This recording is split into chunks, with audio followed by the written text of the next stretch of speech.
In 2015, Spider-Man fans around the world had their dreams come true as it was announced that Sony and Marvel were teaming up to bring Spider-Man into the MCU.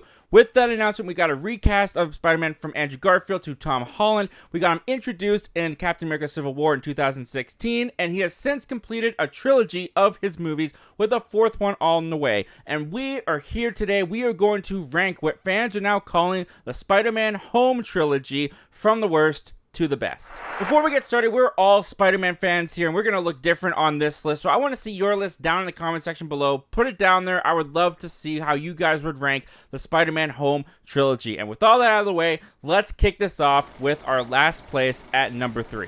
And coming in at number 3 is going to be Spider-Man Far From Home. And I should preface this by saying I really like this movie. There's a lot of Spider-Man fans out there, and perhaps you're one of them who don't like this movie at all. I really do enjoy this movie. In fact, this used to be above our next entry that I'm going to put at number 2 a little while back. But when this movie originally came out, I really drank the Kool-Aid on it. I loved and still love the new setting of taking Spider-Man out of New York to London. I think it's very unique and fresh for the Spider-Man franchise that we've been with since Sam Raimi's in 2002. Seeing Spider-Man play in a different environment was and still is a lot of fun. On top of that, I love Jake Gyllenhaal as Mysterio. I think the film does a great job of setting up his character to be deceptive to the point that when Peter finds out that he is in fact a bad guy, I saw this with a buddy of mine in theaters when I went to go see it the second time. He had never seen it before. When they revealed that Jake Gyllenhaal was actually a bad guy, he audibly gasped. He's not a comic book reader. It played out so well for him. On top of that, I really do love the whole romantic story between Tom Holland and Zendaya. Even though Zendaya in the first Homecoming movie wasn't really at all an interest to Peter Parker, they just kind of made her one here because I guess Zendaya just became a bigger star over time. And watching Peter just kind of crush over her and not finding the words to say, I related so much that, especially in high school, Spider-Man Far From Home is the perfect window into my teenage experience of having a crush on a girl. Peter Parker in this movie was exactly as I was. And I really love the Spider-Man action and Spider-Man story that we get in the later half of this film. Unlike Homecoming, he doesn't have that much of a techie suit. He feels more like classic Spider-Man swinging around New York. The drone sequence at the end, taking down Mysterio's drones, is so much fun and visually looks fantastic. But upon rewatches, a lot of things that irk me about this movie just irked me a little bit more, to the fact that this did fall down to last place in the trilogy. I think the first half of this movie is quite messy. I also think the first half of this movie plays a lot like a Disney Channel show or Disney Channel original movie. I find some of the humor to be cringy. I find some of the humor to just not work for me. Maybe it comes with age. I have aged since this movie has come out, and with me, this has not aged all that well. With that first hour, I think the inclusion of Nick Fury and Maria Hill are both really good inclusions, but the movie kind of ruins it at the end when they're revealed to be Skrulls. When you look back on the movie, it being Talos, it doesn't really feel right. And it just kind of feels like the movie is disconnected from its post-credit scene and the movie to set up Secret Invasion, which ended up being a pretty disappointing show. So all of that kind of relates back to Nick Fury's inclusion in this kind of being a little bit disappointing. And there are just some decisions in this movie that I'm just kind of scratching my head as to why they were even passed. There's a scene in this movie where an older woman tells Peter Parker to strip down right in front of her, even though there's clearly a place where he could change right behind her. It's an awkward scene. It's a weird scene. It's an out-of-place scene. It's probably the worst scene, I think, in any Spider-Man film. Sure, it fits fine. I don't really need to try. Take off your clothes. No, don't like that.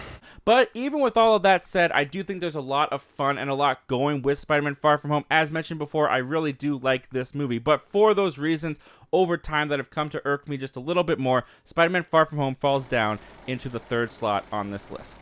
Following that, and our runner-up, is Spider-Man Homecoming. Now, Spider-Man Homecoming had a lot on its shoulders when it was coming out in 2017. We were coming off of already 2 franchises, already 2 Spider-Man. We were going into this with Spider-Man in the MCU. We were asking, what do you have to offer MCU to make Spider-Man different? They brought on John Watts, who had a more John Hughes approach, coming of age tale to tell with Spider-Man, and all of it worked very well. The best thing about Spider-Man Homecoming to me is this tone, is this setting, is taking Peter Parker. Tom Holland, I believe, was 19 at the time. He's playing a 15-year-old. He looks believable. He looks like a 15-year-old. Placing him in high school fully, him wanting to be a part of the Avengers after having his experience in Civil War gives Peter a really great drive in this movie to impress Tony Stark. I also think the Tony Stark inclusion in this movie works incredibly well for Peter Parker, and he's actually not in the movie as much as some people complain Iron Man is in the movie, but when Iron Man is in the movie, he makes a presence, and in fact, his whole presence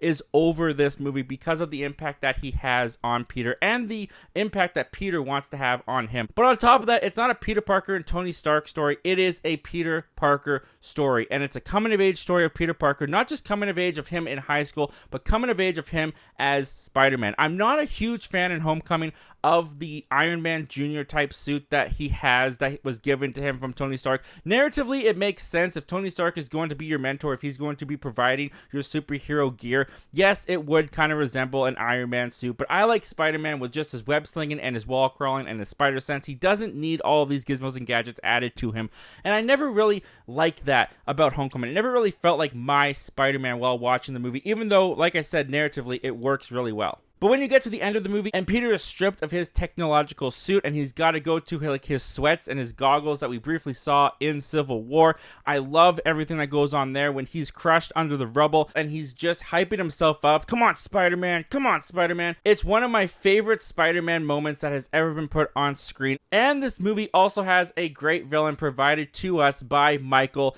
Keaton as the Vulture. And the way that they work Vulture, not just into the MCU by having a vendetta against Iron Man, but they also work him into Peter Parker's personal life. And one of the great things about Spider-Man villains is the best ones are always somehow connected to not just Spider-Man, but also Peter Parker's personal life. And when Michael Keaton opened that door when Peter Parker was going to get his prom date in the theater, I remember me, along with hundreds of other people, gasped and thought, what a plot twist, because you just did not see it coming. They built it up beautifully. It worked beautifully. It's a really great dynamic, and Michael Keaton and Tom Holland play off of each other perfectly. And all of this, along with the John Hughes type vibe that they totally nailed while making this movie, makes it one of the more fun and feel-good Spider-Man movies of the franchise. But come on, coming in at number 1 is Spider-Man No Way Home. Not only is this one of my most anticipated movies I've ever had in my entire film-going life, I mean, just the build-up to this thing was insane. Are Tobey Maguire going to show up? Is Andrew Garfield going to show up? What is going to happen with all of these villains, bringing them all together into this franchise? The speculation was off the charts. It was such a time to be alive. It helped me get through the pandemic, I'm not going to lie to you. And then once the movie finally came out, they absolutely blew my expectations away. Now, the first half of this movie, I will admit, is good. It's not great. It's definitely a little messy with the spell and how they bring the previous villains into the Spider-Man No Way Home movie. But once the villains get here, once Doc Ock appears on that bridge, this movie is just a riot and a ton of fun to see Willem Dafoe once again come back as Green Goblin. You've got Alfred Molina returning for Doc Ock. You've got Sandman. You've got Jamie Foxx coming back as Electro, which if you told me back in the day we'd get Jamie Foxx back from Amazing Spider-Man 2, I would have told you you're crazy. I would have bet my house on it, and I would have been homeless at this point. But they don't just play into the gimmick of having these previous villains come back. They also give Peter Parker, our Peter Parker, Tom Holland, a great end to his trilogy. They mature him so much in this movie. He goes through so much grief and despair in this movie, losing Aunt May to Green Goblin after trusting him, after being so naive, as we've seen him be naive throughout this entire trilogy. Something in him breaks at that moment, and that is when we have the perfect introduction to Andrew Garfield and Tobey Maguire coming back in here to save Tom Holland from himself and help him take down bad guys of old. This is a celebration of Spider-Man on the big screen for me from 2002 to 2021 when this movie came out. Tobey Maguire, Andrew Garfield, Tom Holland, all of them were Spider-Man in this movie. There was no debate of which Spider-Man was better. They were all Spider-Man, as they've all been Spider-Man throughout my entire lifetime. Seeing them all team up was perhaps even more exciting than when the Avengers first teamed up in 2012. The Avengers? Yeah. That's great. Thank you. What is that? It is a movie-going experience I will never forget, and it is a movie that is going to bring so much joy to me in the years to come. I cherish this movie. I love this movie. I could not be happier that this movie exists, and of the entire trilogy, this is definitely the one that gives me nostalgia, that gives me the Spider-Man storytelling that I love, that gives me some of my favorite Tom Holland Peter Parker in the entire MCU, and for that reason, it is coming in as my #1 favorite of the Tom Holland Home trilogy. I love you guys. Jump down in those comments and tell me your ranking of these movies. I'd love to see them. Subscribe to the channel if you haven't yet. We're trying to get to 4,000 subscribers before the end of the year. If you like talking movies, we do that all the time on this channel, and we would love to have you be a part of it. With all that said, guys, I hope to talk to you guys again real soon.